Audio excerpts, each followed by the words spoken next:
I'd like to thank you for coming to my presentation about geoaccounting. So let's get started. I went to college in St. Paul, Minnesota, which is about 1,098 miles north of here. And whenever I came home from break, no one wanted to know what class I'd enjoyed or what club I joined or even how the cafeteria food tasted. No, they just wanted to know how cold it was. What's the coldest temperature you felt? Does that include wind chill? Because I don't think that counts. Does it snow a lot? Have you fallen on the ice?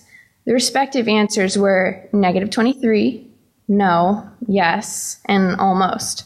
I had answers to these questions not just because I lived in St. Paul for 4 years, but because I'd been able to walk or take public transit to nearly anywhere I wanted to go. St. Paul and Minneapolis have a grid layout, which is common to bigger cities in the Midwest and even the small towns. They also have bus rapid transit and 2 light rail lines. It was easy to get around without a car, and that meant I developed a close but loveless relationship with the cold. St. Paul gave me new insight on how important walkable streets are, and especially when you're thinking about how to create a street with a main street feel. I could walk to the drugstore, multiple coffee shops, and the grocery store all within 10 minutes. Most of the buildings were older and had a lot of character. It was an enjoyable place to walk, despite the cold.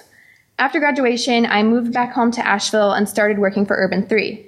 Our projects focus on understanding how those same main streets, the one with the coffee shops, the grocery stores, and the buildings with a lot of character, could, at any scale, be the powerhouses of property taxes for cities and towns all over the U.S. At Urban 3, we do geoaccounting, which is a made-up word, but it really fits with what we do. We use maps, which is the geo part, to help cities understand the connection between city finances, the accounting, and land use. Urban 3's analysis focuses on the per acre metric as a unit of productivity. After all, cities and towns at their simplest are finite pieces of land, and how that land is used has a direct effect on municipal finances. Measuring the taxable value of a parcel per acre normalizes total revenues and tax values into a direct apples-to-apples comparison. We use land consumed as a unit of productivity.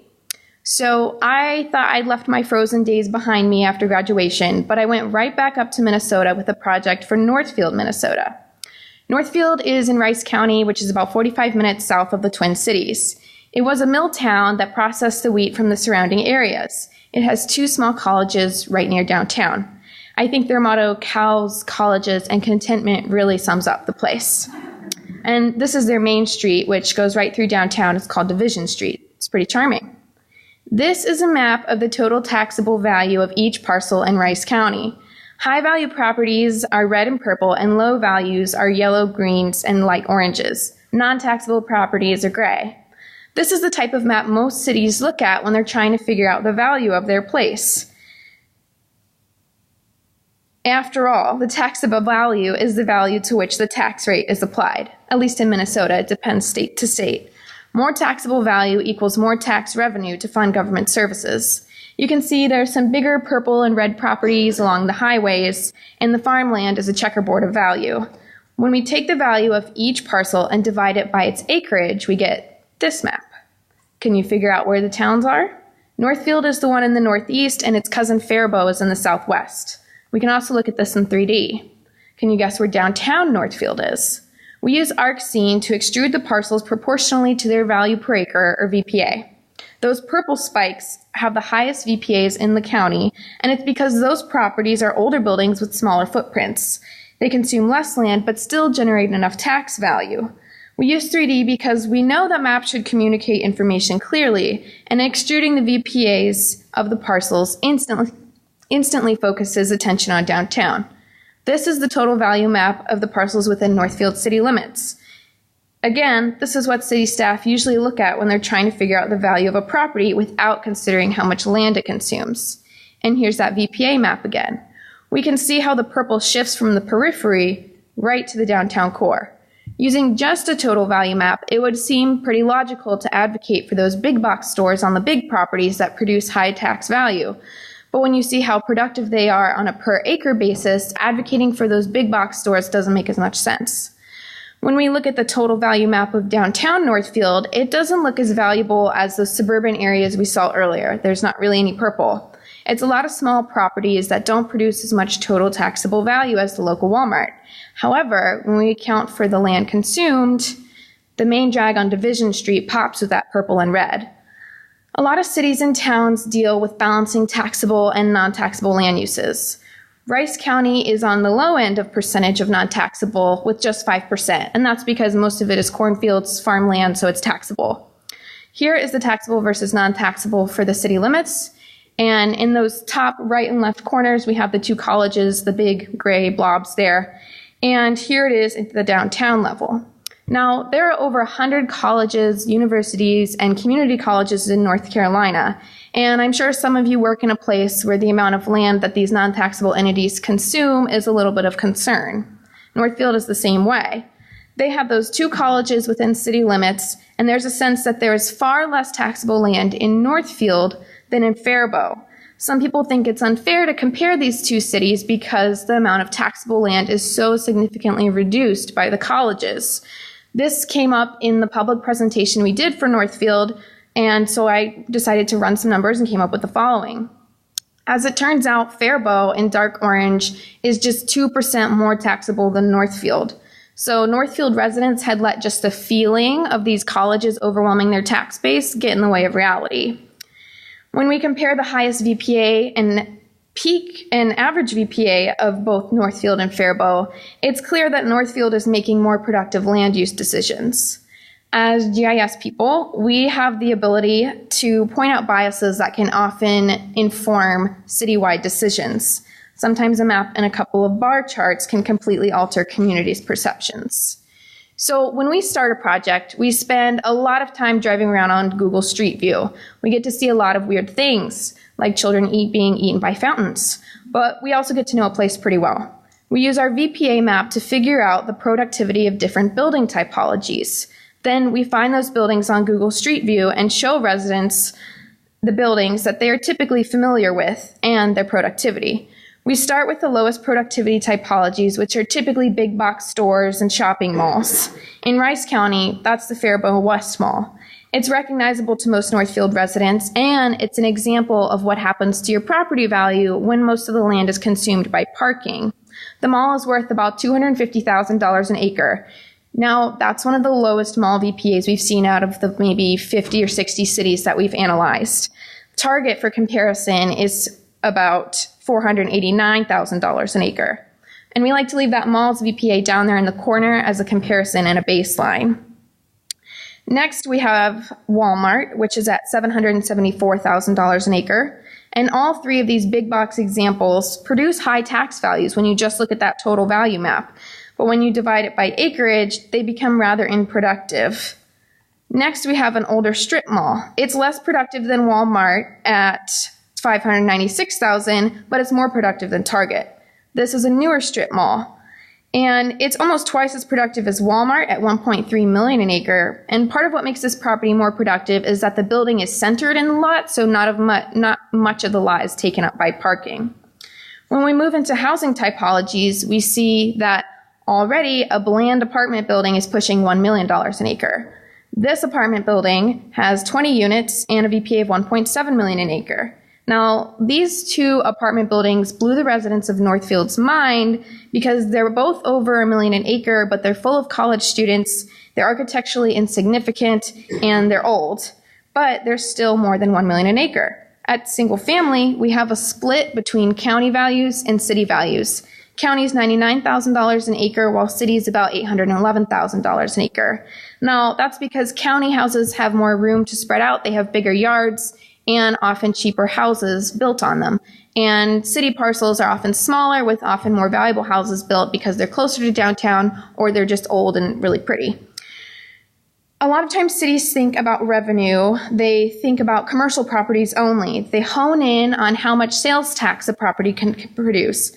And residential spaces don't produce sales tax, but they do produce a good amount of property tax. And that funds city services, and that's why we like to include them in our suite of properties. At Urban 3, we also like to figure out which properties not only have intrinsic charm that enhances the character of an area, but also have been financially supporting the city for a long time. Communities are often entranced by the shiny and new and don't realize that that brick box downtown has been quietly producing tax value for over 100 years, since men with oxen and knee socks were walking around downtown. Now, this postcard is from downtown Northfield in 1909. That streetcar was called the Dan Patch and was named after a famous harness racing horse. And now they decided to rip up the streetcars and the tracks and build streets for cars only. But now, almost 100 years later, there is talk of rebuilding the Dan Patch line and extending it 45 miles north to connect to the Twin Cities. All of the buildings in this postcard are still there, and they all have value per acres of over $3 million, and one of the buildings is approaching $8 million an acre. Now, that's just the values for 2018, and the design of these buildings is what helps them be so valuable. They're on small lots and mixed use, but they don't have parking lots attached that reduce productivity. I think there are a lot of lessons we can learn from the people who built our cities 100 years ago. So let's get into the highest VPAs in the county. Of the top 25, only one is in Faribault. It's this old bank building at $5.6 million an acre. This is a retirement home built in 2004 at $7.6 million an acre. This used to be the City Opera House. Now it's two different businesses with condos on top and has a VPA of $7.8 million.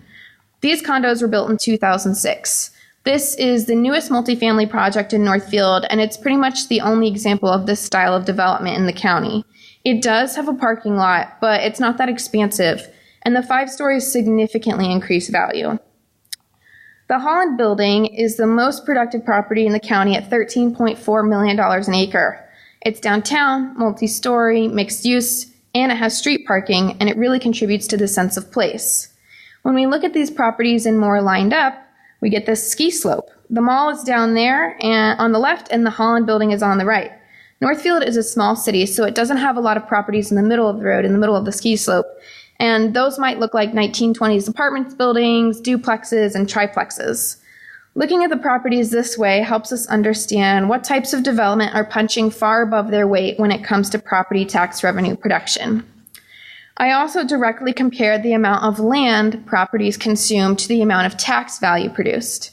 Let's use the McLaury building up there and the Faribault Mall as an example. If you were going to develop some land and only put McLaury buildings on it, you would need to fill up 0.6 acres of it to equal the tax value of the 13-acre mall. You'd only need 0.5 acres of the Northfield Crossing condos to equal the tax value of the target. Now, 0.5 acres of the condos is a third of what's already there, so really that building's producing 3 times the amount of value per acre as the target. We also looked a bit more regionally to find an interesting comparison.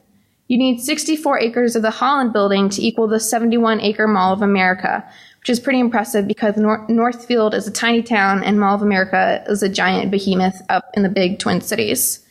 We can look at this spatially too. In maroon, we have the 400 block of Division Street, which is downtown, and in gold, we have the Wal Mart. Now, these two footprints are to scale. You'd need 4.3 acres of the 400 block to generate the tax value equal to the 16.7 acre Walmart. That amounts to almost 7 400 blocks. There are about 10 different businesses in the 400 block, so not only would you get a variety of small businesses, you'd also get a walkable street. We also like to look at development over time. Like most other Midwestern towns, Northfield started out on a grid next to the economic driver of the area. For some towns, that's the rail depot, but for Northfield, that was the grist mill on the Cannon River. Now, I've symbolized everything before 1970 as a shade of brown and everything after a shade of green. I did that because, as most of us know, the 1960s and 70s were pivotal years in which development switched into suburban mode. Grids were out and curvy cul-de-sacs away from downtown were in. And we can see that before 1920, in the darker shades of brown, nearly all the development is clustered around that grid. By 1980, in the dark shades of green, almost all new parcels spread further out from the grid. We also completed an analysis for Hennepin County, which is home to Minneapolis. We were able to grab data from other metro counties to make this map. Northfield is down there in the corner in Rice County. Minneapolis is northwest, and St. Paul is just east of Minneapolis. The productivity of the Twin Cities Central Business District is undeniable. We can also see that ring of suburban development popping up in reds, yellows, and oranges. Further out, the land is mostly agricultural, so it's low value and it's green. Northfield looks really impressive when you compare it to Faribault, but in the context of the Twin Cities Metro, it's more of a blip on the radar. However, smaller cities and towns like Northfield have to figure out how to avoid relying on metro areas and support themselves with smart public investments. The city of Northfield also asked us to take a look at the north site, aside from their VPA analysis. Outlined in red, the north site is about 530 acres of freshly annexed farmland and solar panels. When you compare that to the size of existing development, it's about the same size as the core of Northfield. City wasn't sure of what to do with their land, so we gave them some options. This is what's there now, cornfields. It doesn't produce a lot of value, but it also doesn't require a lot of expensive infrastructure. I built case 1, which has industry, solar panels, and big box uses on it. Still not a lot of value, but now we've made the city put in roads, water, and sewer. We've also asked them to pay for the maintenance of that infrastructure for the next several decades. Let's compare the land consumed with the value produced. When maps get too scary for people who are unfamiliar with maps, I like to show them big, colorful boxes to make them feel better. In these boxes, solar is blue, industry is gray, and commercial is orange. Land is on the left, and value is on the right. Now, I projected these values using examples of development that already exists in Northfield. That commercial figure comes from the target in Northfield. We can see how much the segments of color change from the land box to the value box, and that change demonstrates the productivity of different typologies. Let's add some residential to the mix. Now we have some yellows and oranges, so that's more value, but with all those single families, we're going to have to add even more infrastructure. Back to the boxes, single family is green, multifamily is light blue. We've also added a civic use in medium blue because all those kids in the neighborhoods are going to need a new school. And here's where we see for the first time value outpacing land consumed, and it's that multifamily segment. When you stack stories, you grow value. And I'm not saying we're going to add a 15-story building to Northfield, but we could definitely do 3 or 4.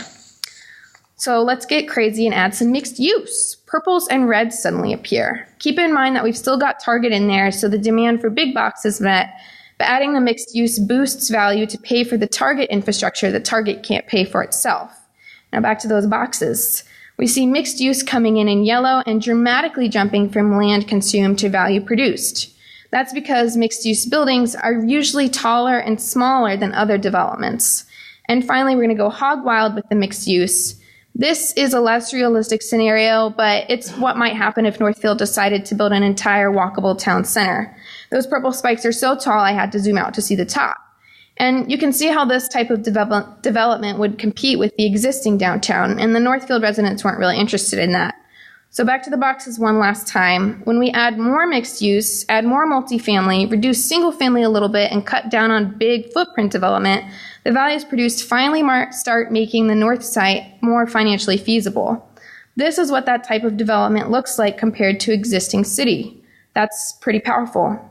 So I lied about showing you the boxes one more time. I have to show you once more. This is the current state of land vacancy in Northfield before they annexed the north site. So that's land without buildings on it within city limits, not a lot of farmland. It's 25% vacant. That's 1/4 of the existing city that is open to new development. This is what happened after they annexed the north site. 32%. As it turns out, developing 530 acres of freshly annexed farmland when you already have a lot of vacant land in your city is not the best choice when it comes to making fiscally smart public investments. All of those map projections, those colorful boxes I showed you, are not really a good idea. So we helped Northfield figure out that infill projects, where you build on lots that are already connected to public infrastructure or close to it, would be a much better option in their case. You get purple and red spikes and some larger orange footprints. The value that these projects produces goes a lot farther for municipal budgets because they don't have to pay for as much brand new infrastructure. This is what it can look like when you take advantage of the land assets you already have and leave the cornfields alone. We helped city staff and residents of Northfield figure out where the value in their city is coming from and what different options for producing value might look like. We made maps, but we also used pictures and graphs to get our points across. I know this is a GIS conference, but sometimes a big colorful box can reach people in the same ways that a map can. Our work is about the map, but more importantly, it's about how you can communicate what you know and what you see to the people who need to know most. Thank you.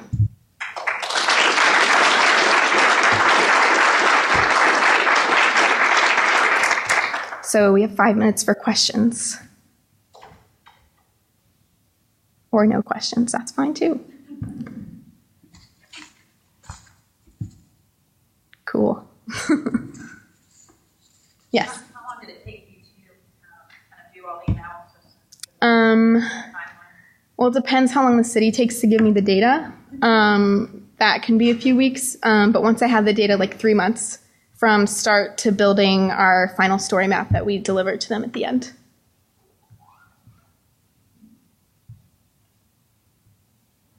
Yeah. Do you have any city or town in Southeast or in North Carolina? Not in this presentation, but yeah, we've done a lot of work in North Carolina because we're based in Asheville. So we've done Chapel Hill. We've done various projects that aren't as in-depth as this. We've done Brevard. We're about to do Cary. I don't know if I'm allowed to tell you that. I don't know. Don't tell anyone, please. We've also done some work for Charlotte for the Council of Governments there. But we're all over the U.S., but we've done a lot in North Carolina.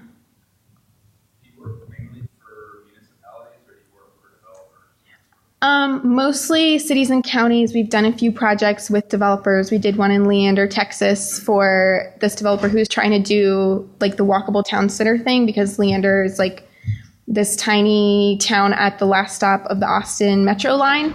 And they don't have a downtown and they want to build one. So they asked us to kind of do the same thing. Mm-hmm.